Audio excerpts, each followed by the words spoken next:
சரண்யாவோட அம்மா பேசுகிறேன். என் பொண்ணு இறந்து 6 நாள் ஆச்சு.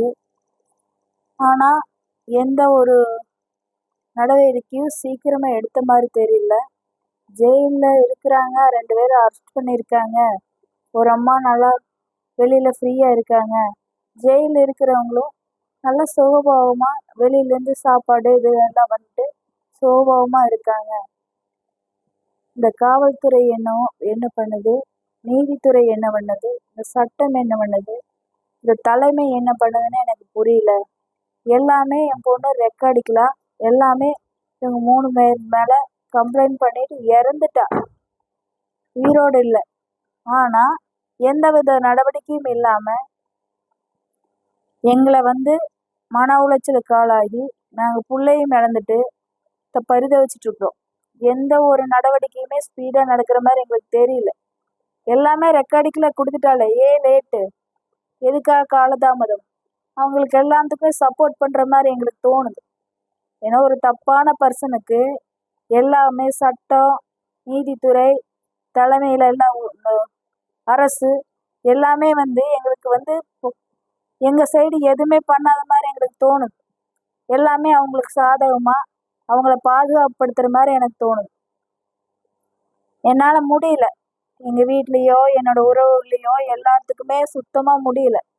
எல்லாம் என்ன பண்ணுறதுன்னு தெரியாமல் அவங்க அலக்கழிச்சிட்டு இருக்கிறாங்க. அவங்கள என்ன பண்ணுறதுன்னு எனக்கு புரியாமல் நான் ரொம்ப சோர்ந்து போயிட்டேன். சோர்ந்து போகணுன்னு தான் எதிர்பார்க்குறாங்களோன்னு தெரியல.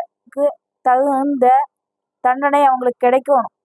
இந்த காவல்துறையும் நீதித்துறையும் இந்த தமிழக அரசும் தகுந்த தண்டனை கொடுத்தாதான் மற்றவங்களுக்கும் இது ஒரு பாடமாக இருக்குது. இல்லை இந்த பணங்காசு அரசியல் பலம் இதுதான் ஜெயிக்கும், இந்த யார் செத்தா எனக்கு என்ன அப்படின்ட்டு இருக்கிறது தான் இந்த சட்டமா, இந்த காவல்துறையா, இந்த தமிழக அரசா எனக்கு தெரியல.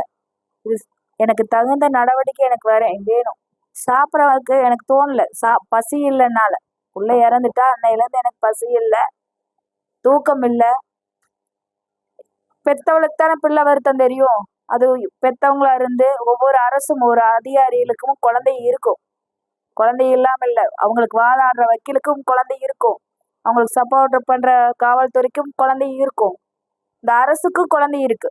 அப்போ இவங்களுக்கு தப்பான ஒரு பர்சனுக்கு ஏன் சப்போர்ட் பண்ணுறீங்க? அந்த அளவுக்கு பணமா இல்லை கௌரவத்துக்காகவா இல்லை எந்த நெருக்கடிக்காக நீங்கள் கட்டுப்பட்டு அவங்களுக்கு சப்போர்ட் பண்ணுறீங்க? புள்ளை இழந்திருக்கிறா, புள்ள எல்லா வாக்குமூலம் கொடுத்துருக்கா. உங்களுக்கு அதில் ஏதாவது டவுட்டா? எதுக்காக இவ்வளவு எங்களை கஷ்டப்படுத்துறீங்க சொல்லுங்க. ஒரு தாயா இருந்து எவ்வளோ தவிக்கிறேன்னு உங்களுக்கு தெரியுதா? என்னோட தாய் உலகிட்டெல்லாம் மகளா வாழ்ந்தவளுக்கு அவங்கெல்லாம் அழுதுட்டு உட்காந்துருக்குறாங்க, என்னை விட கதறிட்டு இருக்கிறாங்க. எல்லா பெண்களுக்கும் இது ஒரு பாடமா இருக்கணும். தாய்மார்களுக்கு பாடமா இருக்கணும், தகப்பமார்களுக்கு ஒரு பாடமா இருக்கணும். பிள்ளை நான் ஏமாந்து கட்டி கொடுத்துட்டேன்னு தவிச்சிட்டு நின்று இருக்க நல்லவங்கிற ஒரு போர்வையில உள்ள வந்தவங்கள ஏமாந்துட்டேன். இதுக்கு ஏன் தாய் கேட்கலையா, ஏன் அனுப்பிட்ட அப்படின்னு எல்லாம் பேசுறாங்க. இவ்வளோ ஒரு பிரச்சனைங்கிறது எனக்கு கடைசி நேரத்துல தான் தெரியும். கடைசி வரைக்கும் அந்த புள்ள மூடி மறைச்சு கொண்டு போன கடைசியில சொல்லும் போது நெஞ்சே வெடிக்கிற மாதிரி ஆயிப்போச்சு. அது அந்த பையனை பெற்ற தாய்க்கு தகப்பனுக்கு அந்த பிள்ளை சித்திரவதை பண்ண அந்த பையனுக்கு எல்லாமே தெரியும். 2வது தடவை கூட்டு போனவங்க அந்த பிள்ளைய நல்லா பத்திரமா பார்த்துருந்தாங்கன்னா இப்போ இந்த பிள்ளை இறந்துருக்காது. முதல் தடவையும் தெரியல, 2வது தடவையும் தெரியல, 3வது தடவை இப்படி கடைசி நேரத்தில் எனக்கு தெரியுது அந்த புள்ள ஊர் உலகத்தில் வாழ முடியாது, நீ டைவர்ஸ் பண்ணிட்டீங்கன்னா அவங்களே அவளை கார்னர் பண்ண மாதிரி சொல்லியிருக்கிறாங்க.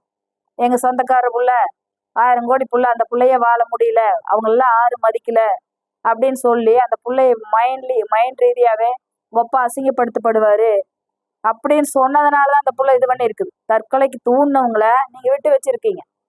அந்த பிள்ளை எவ்வளோ கனவோடு அந்த வீட்டுக்கு போயிருக்கும். அந்த கனவை சிதைச்சு அந்த பிள்ளைய சிதைச்சு மன தைரியமான பிள்ளைய மனசையும் சிதைச்சிருக்காங்க. வாழவே கூடாது இந்த உலகத்தில், நான் வாழ்ந்தா நம்மனாலே அசிங்கம், அப்பாவுக்கும் அசிங்கம்னு அந்த புள்ள அப்படி ஒரு முடிவு எடுத்திருக்குதுன்னா அந்த பொண்ணு என்ன தப்பு பண்ணுச்சு? கல்யாணம் ஒன்றுதான் தப்பு. மறுபடியும் ஒரு வாய்ப்பு கொடுப்பாங்கன்ட்டு அவங்க திருந்துவாங்க, அத்தைக்கு எல்லாம் சொல்லியிருக்கிறோம், அத்தை நல்லா பார்த்துக்குவாங்க, மாமா நல்லா பார்த்துக்குவான்னு நினச்சி தான் நாங்கள் ஓச்சு. அந்த அத்தையினாலேயும் அந்த மாமானாலேயும் பயங்கர மன உளைச்சலுக்கு ஆளாயிருக்கிறான். அந்த பையன் திருந்துவானா? அந்த பையனும் திருந்தல. என்ன பண்ண முடியும்? அந்த புள்ள எப்படி எல்லாம் ஆசைப்பட்டு 2வதோட அத்தனை எடுத்துட்டு போனான். ஃபர்ஸ்ட் அத்தனை சித்திரவதை பண்ணியிருக்கிறான். அந்த சித்திரவதையும் தாண்டி நான் வாழணுங்க எடுத்தானே. இவன் இல்லைன்னு என்னன்னு போக தெரியாது அந்த பிள்ளைக்கு. அந்த புள்ள இவன் கூட வாழ்ந்து காமிக்கணும், திருத்தி காமிக்கணும் தானே போயிருக்குது. அந்த புள்ளை இவன் எப்படி பொக்கிசமா பார்த்துருக்கணும் அந்த அம்மா. அந்த அம்மாவை நீங்க நடமாட விட்டுருக்குறீங்க. அந்த அம்மாவுக்கெல்லாம் உடம்புக்கெல்லாம் ஒரு நோயும் இல்லை. 1.5 வருஷத்துக்கு முன்னாடியே ஆப்ரேஷன் அது நல்லா முடிஞ்சாச்சு. அப்போ ஒரு சர்டிஃபிகேட்டு காமிச்சு, டாக்டர் சர்டிஃபிகேட் காமிச்சா அந்த அம்மா இருந்துக்கலாம். பணம் பலத்தை காமிச்சா வெளியே போய்க்கலாம். கட்சி பலத்தை காமிச்சா வெளியில இருந்துக்கலாம். அப்போ ஒரு பொண்ணுனுடைய மரணத்துக்கு இந்த தமிழக அரசும் ஒரு நடவடிக்கையும் எடுக்கல. இந்த அரசு காவல்துறையும் ஒரு நடவடிக்கை எடுக்கல. இந்த நீதித்துறையும் ஒரு நடவடிக்கை எடுக்கல. ஒரு வக்கீல் இவங்களுக்கெல்லாம் வாதாடவே கூடாது. ஒரு தப்பான பர்சனுக்கு வாதாடுறான்னா அவங்க வீட்டுல குழந்தை இல்லையா கேட்குறேன். தப்பான ஒரு பர்சனுக்கு சப்போர்ட் பண்றாங்கன்னா ஒரு காவல்துறை அவங்க வீட்டுல குழந்தை இல்லையா, அவங்களுக்கு நாளைக்கு வராதா? இதெல்லாம் பாவத்துக்கு சப்போர்ட் பண்றாங்க அவங்களுக்கே தெரியாம. தயவு செஞ்சு இதுக்கு தகுந்த நடவடிக்கை எடுங்க. இல்லையா என்னோட மரணத்துக்குமே காவல்துறை, நீதித்துறை, இந்த தமிழக அரசு, இந்த கவின்குமார், சித்ராதேவி, ஈஸ்வரமூர்த்தி இவங்க மட்டும்தான் காரணம்.